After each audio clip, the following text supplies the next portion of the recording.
Hello students, आप सभी को नमस्कार।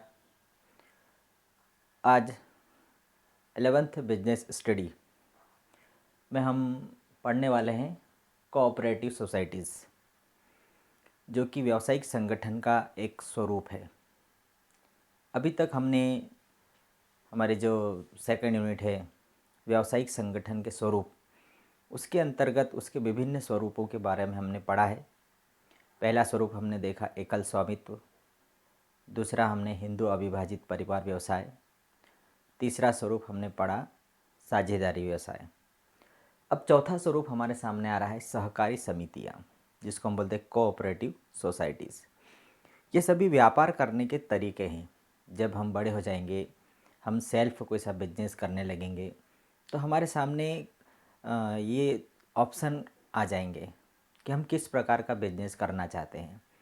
हम सोल ट्रेड करना चाहते हैं, हम हिंदू अविभाजित परिवार व्यवसाय में रह कर के काम करना चाहते हैं, या हम पार्टनरशिप में काम करना चाहते हैं, या कोऑपरेटिव सोसाइटीज़ के माध्यम से काम करना चाहते हैं।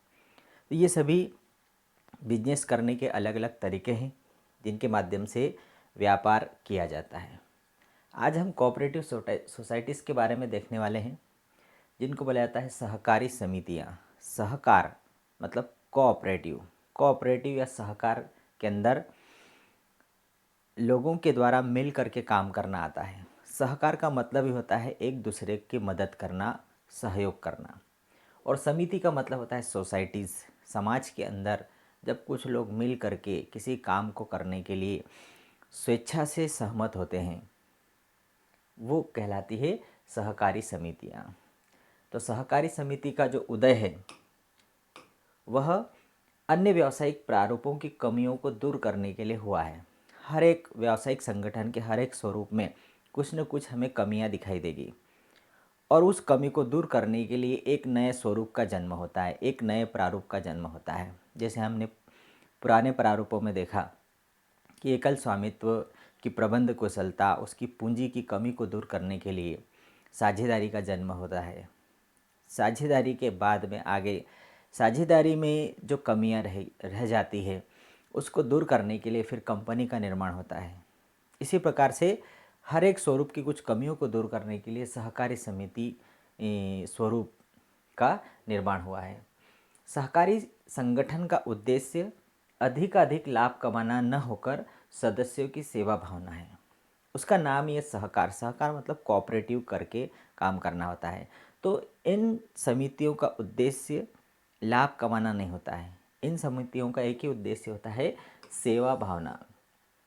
ये अपने सदस्यों की सेवा करना चाहते हैं, और सेवा भावना से ये समितियों की स्थापना होती है। इनका प्रमुख सिद्धांत क्या है? पारस्परिक सहायता। ये इस सिद्धांत पर काम करती है समितियाँ। एक दूसरे की सहायता करना, ये इनका मोटो है। इसको हम बोलेंगे कि ये किस प्रेरणा से काम करते हैं, तो ये एक दूसरे की सहायता करने के लिए काम करते हैं। अर्थात दूसरों की सहायता द्वारा अपनी सहायता करना। जो ग्रुप बना रहता है, जो समिति बनी रहती है, वो एक दूसरे की सहायता करते हैं। मतलब वो एक दूसरे की सहायता में अपनी सहायता भी आ जाती है, क्योंकि उस समिति में वो भी शामिल है। ये जब दूसरे की सहायता करेंगे, जब मिल करके एक दूसरे की सहायता करेंगे, मतलब अपनी स्वयं की सहायता भी हो जाती है। तो ये एक छोटा सा उसका हमने इंट्रो देखा। अब हम अर्थ देख लेते हैं। परीक्षा की दृष्टि से जब आएगा कि सहकारी समिति का अर्थ बताइए, तो सहकारी समिति एक स्वैच्छिक संघ है। ये हम देखिए, जब भी कोई आशय हम याद करें तो कुछ बातें तो सामान्य होती, जो बार बार उपयोग की जाती है। जैसे सहकारी समिति एक स्वैच्छिक संघ है। हम यहाँ पर कौन से वर्डों को याद रखेंगे? स्वैच्छिक संघ को। सहकारी समिति क्या है? एक स्वैच्छिक संघ है। स्वैच्छिक संघ मतलब एक ऐसा संघ है, एक ऐसा ग्रुप है जिसके सदस्य अपनी स्वेच्छा से उसमें शामिल हुए हैं, जोर जबरदस्ती उसको शामिल नहीं किया है। जिसमें सीमित साधन वाले लोग आपस में मिलजुल कर समानता के आधार पर लाभ प्राप्ति हेतु नहीं, वरन सदस्यों की सेवा व सहायता के उद्देश्य से प्रजातांत्रिक विधि से व्यावसायिक तथा आर्थिक क्रियाओं का संचालन करते हैं। देखो, ये जो आशय है, ये आशय ने पूरे सहकारी समिति को क्लियर कर दिया।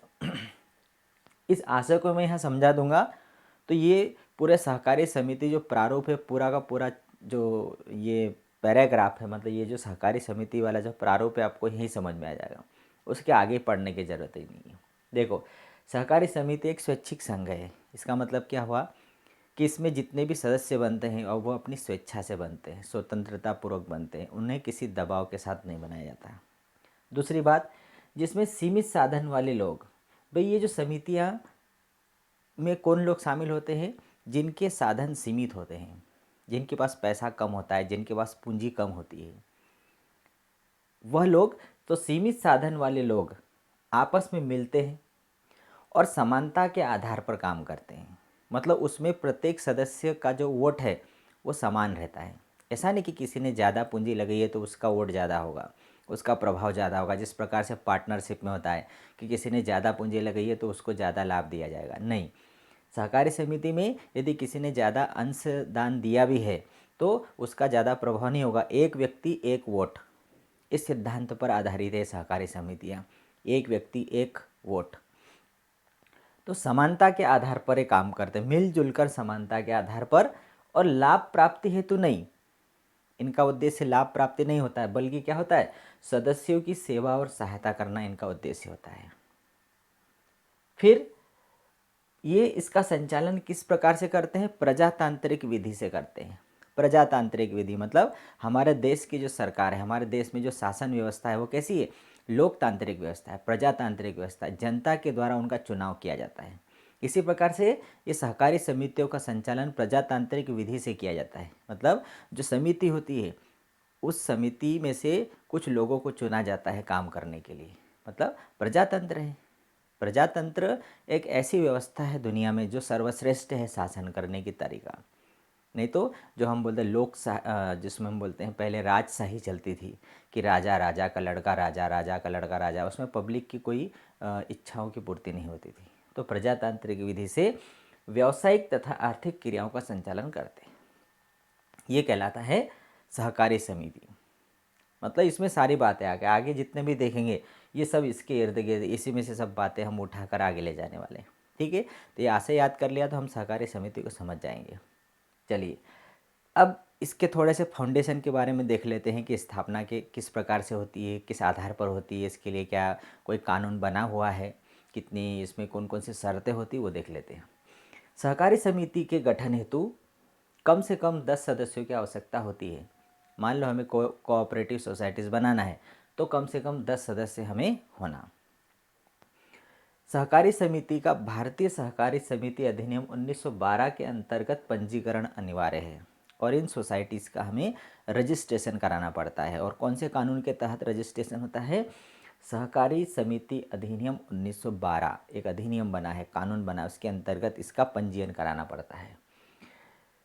इसकी जो पूंजी होती है वो अंशों में विभक्त होती है, शेयर्स में विभक्त होती है, जो सदस्यों द्वारा जुटाई जाती है। जो सदस्य बनता है स्वेच्छा से वह शेयर खरीदता है इन समितियों के। अब यह राज्य या केंद्रीय सहकारी बैंकों से ऋण के रूप में अतिरिक्त संसाधन भी प्राप्त कर सकती है। इन समितियों को राज्य के द्वारा या केंद्र सरकार के द्वारा सहकारी बैंकों के द्वारा इन्हें ऋण दिया जाता है, लोन दिया जाता है अतिरिक्त संसाधन के लिए, कि ये और भी बड़ा काम करने के लिए गवर्नमेंट के द्वारा इन्हें सब्सिडी दी जाती है, अनुदान दिया जाता है, मदद दी जाती है, ऋण दिया जाता है।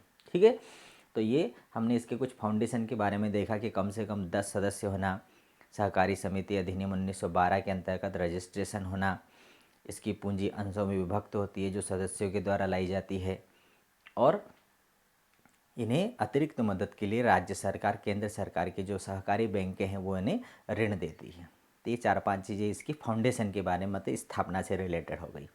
अब हम देखते हैं इसकी विशेषताएं, कौन कौन सी विशेषताएं। जो अभी मैंने अर्थ बताया उस अर्थ में जितनी भी बातें थी वो सारी इसकी विशेषताएं थी, जिन बातों को मैंने आपको हाईलाइट किया था। देखिए, सबसे पहला स्वैच्छिक सदस्यता आया था उसमें, स्वैच्छिक संघ की सहकारी समिति एक स्वैच्छिक संघ है।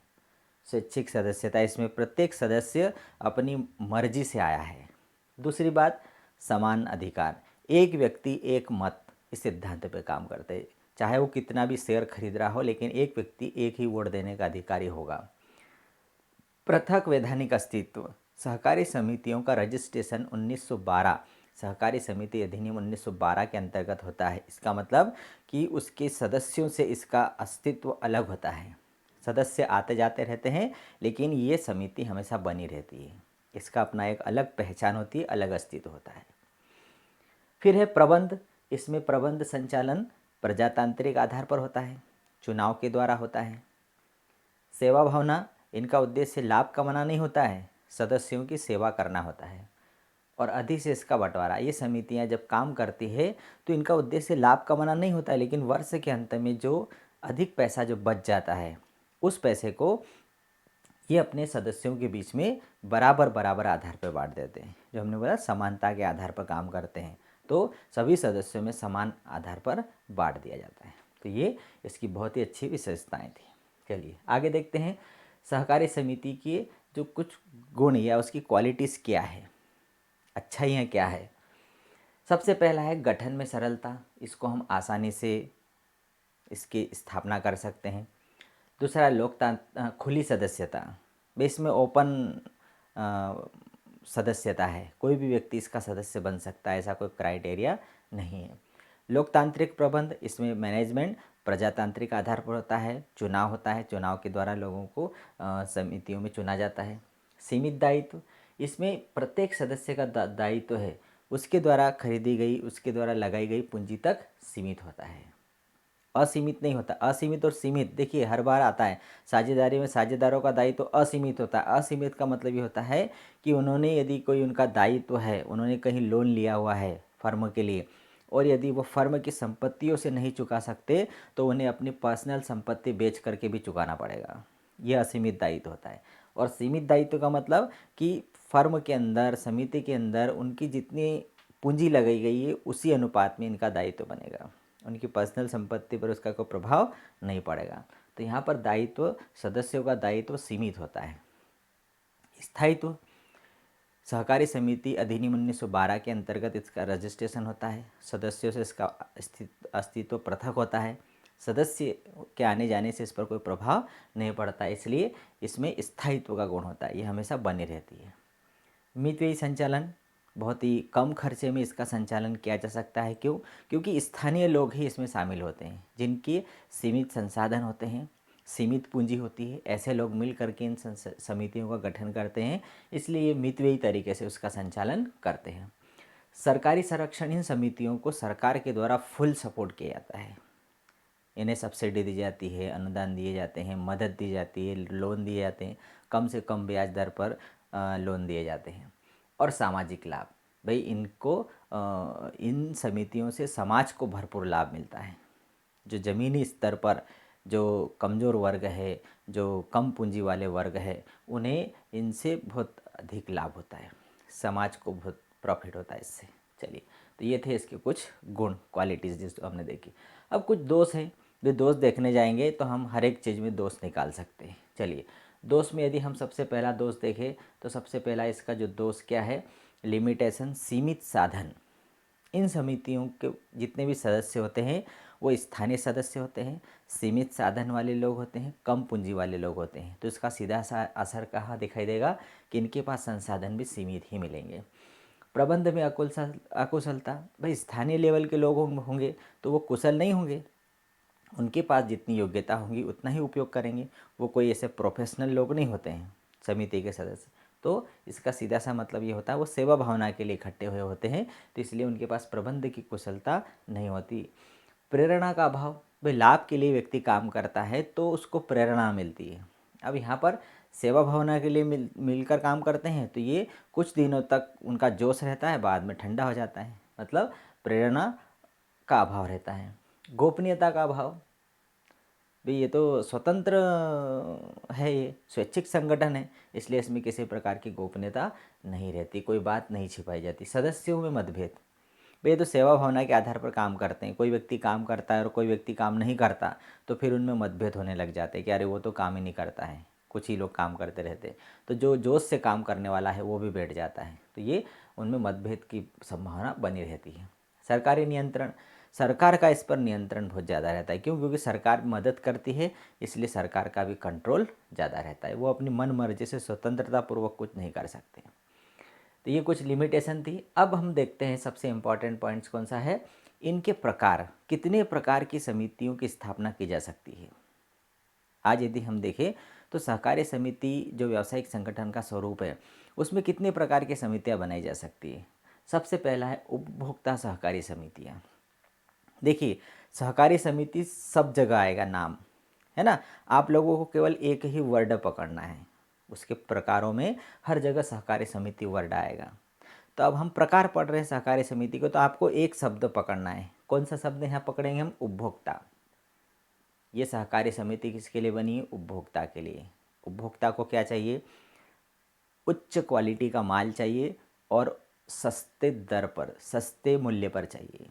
ये उसकी इच्छा है। भाई हम मान लो कस्टमर है, हम दुकान पर जाते हैं, हम क्या चाहते हैं कि हमें बेस्ट से बेस्ट क्वालिटी का माल मिले और कम से कम मूल्य पर मिले।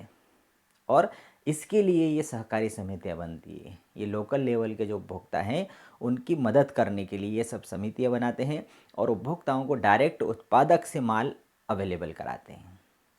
बीच में जो बिचौलिए होते हैं, मीडिएटर होते हैं, कि जो उत्पादक ने माल बनाया, बीच में थोक विक्रेता खरीदता है, फुटकर विक्रेता खरीदता है और फिर उपभोक्ता को माल बेचता है। इस बीच में क्या होता है कि ओरिजिनल माल में मिलावट हो जाती है और मिलावटी माल मिलता है। फिर ओरिजिनल जो प्राइस रहती है उसमें भी ये अपना प्रॉफिट जोड़कर बेचते हैं, तो उसका मूल्य भी बढ़ जाता है, उसकी क्वालिटी भी गिर जाती है। अब ये सब समितियाँ क्या करती है? डायरेक्ट उत्पादक से माल खरीदती है और उपभोक्ता को पहुंचाती है, मतलब अपने सदस्यों को वो अवेलेबल कराती है। ये उनका उद्देश्य होता है उपभोक्ता सहकारी समितियों का। तो पहली ये हो गई। दूसरी है उत्पादक सहकारी समितियाँ। उत्पादक मतलब ये सहकारी समितियाँ, देखिए पहले हमने देखा कि इन सहकारी समितियों के सदस्य कौन होते हैं? स्थानीय व्यक्ति होते हैं जिनके पास कम संसाधन होते हैं, सीमित साधन होते हैं। अब उत्पादक सहकारी समितियों में ऐसे उत्पादक लोग सहकारी समितियों का निर्माण करते हैं, उत्पादक सहकारी समितियाँ बनाते हैं जो छोटे स्तर पर उत्पादन कर रहे हैं, जो बड़ी कंपनियों का सामना नहीं कर सकते, वो व्यक्तिगत रूप से बड़ी कंपनी का सामना नहीं कर सकते। अब ऐसी स्थिति में ये जो छोटे छोटे उत्पादक होते हैं ये ग्रुप बना लेते हैं, एक समिति बना लेते हैं और फिर अपने संसाधनों को बढ़ा करके बड़ी कंपनियों, अपने बड़े बड़े बाजार में अपनी वस्तुओं को बेचते हैं। जैसे मान लो, छोटा सा एग्जांपल देता हूँ कि जैसे एक छोटा सा किसान है, उसने टमाटर उत्पादन किया, कोई सब्जी उत्पादन करी, मिर्ची उत्पादन किया, प्याज उत्पादन किया। अब वो अकेला यदि माल को बेचने दिल्ली जाए, बॉम्बे जाए, तो उसको बहुत ज़्यादा खर्चा होगा। वहाँ की परिस्थितियों का किस प्रकार से सामना करेगा, मार्केट में व्यापारियों का सामना किस प्रकार से करेगा, हज़ार समस्या उसके सामने होगी। तो वो क्या करता है? अपने लोकल मार्केट में जाके बेच देता है, पास के मार्केट में जाकर बेचता है। तो पास के मार्केट में उसे उतना प्रॉफिट नहीं मिलता जितना वो चाहता है। अब ऐसी स्थिति में यदि मान लो आसपास के क्षेत्र के जितने भी किसान हैं जो उस फसल का उत्पादन कर रहे हैं, तो वो लोग मिलकर यदि इस प्रकार की उत्पादक सहकारी समिति बनाते हैं तो वो अपना माल इकट्ठा करेंगे और फिर किसी बाहर के व्यापारी को वो खुद यहाँ बुला सकते हैं और अपना माल या तो फिर बाहर भेज सकते हैं, वो जहाँ चाहे इंडिया के अंदर भेज सकते हैं। तो ये उत्पादक जो हैं, छोटे छोटे जो उत्पादक मिल करके समितियाँ बनाते हैं और अपने माल को बड़ी कंपनियों के कंपटीशन में उतारते हैं। तो ये उसका फ़ायदा होता है। भाई एकता, यूनिटी, यूनिटी इज स्ट्रेंथ, कि एकता में बल है। तो ये जब मिल जाते हैं तो उनको अपने प्रोडक्ट का अधिक प्राइस मिलता है और आजकल ऐसा चल रहा है, आजकल कुछ लोग इसी प्रकार का करते हैं। तो ये समिति दूसरी होगी उत्पादक समिति। तीसरी है विपणन सहकारी समितियाँ। विपणन मतलब मार्केटिंग। इस प्रकार की समितियों का गठन छोटे उत्पादकों के सम्मिलित उत्पादन का विक्रय करने के लिए किया जाता है। अभी जो मैंने बताया कि अपने माल को बेचने के लिए किया जाता है। ये वाला जो था उत्पादक, ये अपना माल का उत्पादन करने के लिए अपने संसाधन को इकट्ठा करते हैं। इनके पास जो छोटे छोटे जो साधन हैं, तो ये सब मिल जाते हैं उत्पादक और इनके संसाधनों को बढ़ाते हैं और उत्पादन करते हैं। और विपणन में अभी जो मैंने बताया कि अपने माल को ये बड़ी कंपनियों के कंपटीशन में बेचते हैं। चौथा है सहकारी गृह निर्माण समितियाँ। अब एक अकेले व्यक्ति को गृह निर्माण की समस्या का समाधान नहीं कर सकता, तो कुछ लोग मिल करके ऐसी गृह निर्माण समितियां बना लेते हैं। और जो पिछड़े वर्ग है, जो बहुत ज़्यादा पिछड़े वर्ग के लोग जिनके पास घर नहीं है, तो ये समितियां फिर क्या करती है, उनके लिए ज़मीन खरीदती हैं, छोटे छोटे फ्लैट बनाती है, छोटे छोटे घर बनाती है और उनको सस्ते दर पर देती है। मतलब सस्ते दर पर ज़मीन खरीदती है, वो घर भी छोटे छोटे घर बना करके उनको, जो कि हम बोलते हैं ना गरीबी रेखा, आजकल आजकल ये चलन भी है, हम कॉलोनियाँ जो बनती हैं शहरों में, तो उन कॉलोनियों में सरकार के निर्देश है कि जो गरीबी रेखा वाले लोग हैं, बीपीएल कार्ड वाले रहते हैं, उन लोगों के लिए कुछ प्लाट्स उनको छोड़ना होते हैं, ये उनको ही आवंटित करना होता है जो गरीबी रेखा में होते हैं। तो सरकार के द्वारा भी सख्त निर्देश है इनके लिए। तो सहकारी गृह निर्माण समितियाँ ऐसी समितियाँ बनती है जो पिछड़े वर्ग के लोगों के लिए सस्ते दर पर ज़मीन खरीदती है, फिर उनके लिए छोटे छोटे घर बना करके उनको बेचा जाता है। शहरों में आप लोगों ने देखा होगा कई ऐसी सोसाइटीज़ होती है जहाँ बहुत सारे ऐसे बड़े बड़े फ्लैट बना दिए जाते हैं जिसमें छोटे छोटे घर रहते हैं और उन लोगों को, गरीब लोगों को आवंटित कर दिया जाता है। तो सहकारी गृह निर्माण समितियाँ, इनका ये काम रहता है। सहकारी कृषि समितियाँ, किसान जो है, इस प्रकार की समितियाँ छोटे किसानों द्वारा स्वेच्छा से बनाई जाती है ताकि उन्हें उचित कीमत पर अच्छे कृषि संसाधन उपलब्ध हो सके। इसके सदस्य सामूहिक रूप से मिलजुल कर कृषि कार्य करते हैं और बड़े पैमाने पर उत्पादन करते हैं। सहकारी साख समितियाँ, सहकारी साख समितियों में साख का मतलब होता है उधार।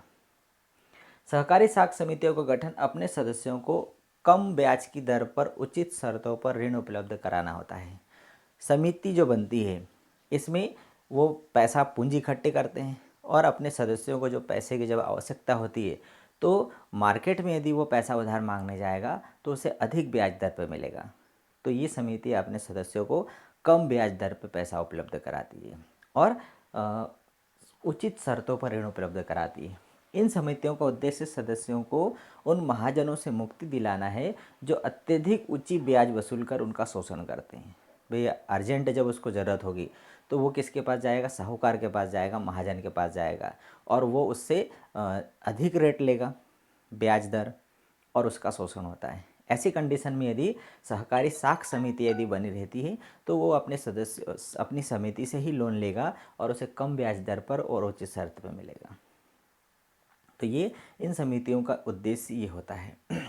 अपने सदस्यों द्वारा दिए गए अंशदान, सरकारी अनुदान से समितियों की जो पूंजी एकत्रित होती है उसमें से यह ऋण प्रदान किया जाता है। तो ये अलग अलग टाइप की हमने सहकारी समितियाँ देखी। सभी में देखो सब समिति शब्द आया, केवल हमें याद क्या रखना है, पहला शब्द हमने क्या देखा, सबसे पहला वाला जो शब्द देखा उपभोक्ता, उपभोक्ताओं के लिए बनती है। फिर दूसरी उत्पादकों के लिए जो बनती है। फिर तीसरी विपणन के लिए जो बनती है। चौथी सरकारी गृह निर्माण के लिए बनती है।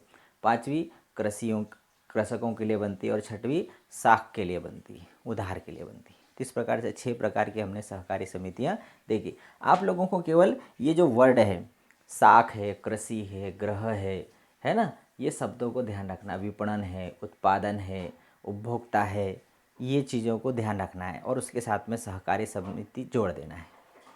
तो उसके प्रकार आप अपने मन से लिख सकते हो, ऐसी याद करने की ज़रूरत नहीं पड़ती है। ठीक है, तो आज हमने ये सहकारी समिति जो व्यावसायिक संगठन का जो एक स्वरूप है उसका हमने पढ़ लिया है। अब कल हम एक नए वीडियो में एक नए स्वरूप को देखने वाले जो कि बहुत बड़ा स्वरूप है व्यावसायिक संगठन का जो स्वरूप है, और वो कौन सा है, संयुक्त स्कंध प्रमंडल, या जैसे हम बोलते हैं कंपनी। तो कंपनी अपने आप में एक बहुत बड़ा स्वरूप है, उसके बारे में हम विस्तृत से एक अगले वीडियो में हम पढ़ने वाले हैं। ठीक है, तो अभी तक हमने एकल स्वामित्व, हिंदू अविभाजित परिवार व्यवसाय, साझेदारी और सहकारी समितियाँ, ये 4 प्रकार की पढ़ ली हैं। अब 5वां जो स्वरूप है हम नेक्स्ट वीडियो में मिलेंगे। जितने बच्चे मेरा वीडियो देखते हैं, आप लोग मेरे वीडियो को लाइक करें, शेयर करें, मेरे चैनल को सब्सक्राइब करें और अपने जितने भी फ्रेंड्स जो दूसरी स्कूल में पढ़ते हैं, कहीं भी पढ़ते हों, 11th में जो पढ़ रहे हैं कॉमर्स में, तो उनके साथ शेयर करें, उन्हें बताएं, ताकि जो स्कूल में हम विस्तृत रूप में पढ़ रहे थे वो आप लोगों को इस वीडियो के माध्यम से मैं उपलब्ध कराने की कोशिश कर रहा हूँ। भाई अभी क्या हो रहा है, हम सोच रहे हैं कि हम किसी प्रकार से शॉर्ट आंसर याद करके हम पास हो जाए, लेकिन पास हो जाएंगे, लेकिन क्या ये समय वापस आने वाला है? क्या फिर से हम 11th क्लास पढ़ सकते हैं स्कूल में जा कर के? क्या फिर से इसी प्रकार से हम विस्तृत रूप में पढ़ पाएंगे? नहीं, ये समय हमारे हाथ से चला गया है।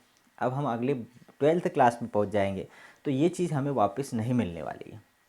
और इसलिए मैं आप लोगों को ये कोशिश कर रहा हूँ कि आप विस्तृत अध्ययन करें। तो आप खुद भी पढ़ें, और मैं जो आप लोगों को इसी पुस्तक में से जो विस्तृत रूप में बता रहा हूँ, तो उसको भी आप सुने, देखें, अपने दोस्तों के साथ, मित्रों के साथ शेयर करें और उन्हें भी बताएं, ताकि वो भी इन चीज़ों को समझ सकें। ठीक है, नमस्कार।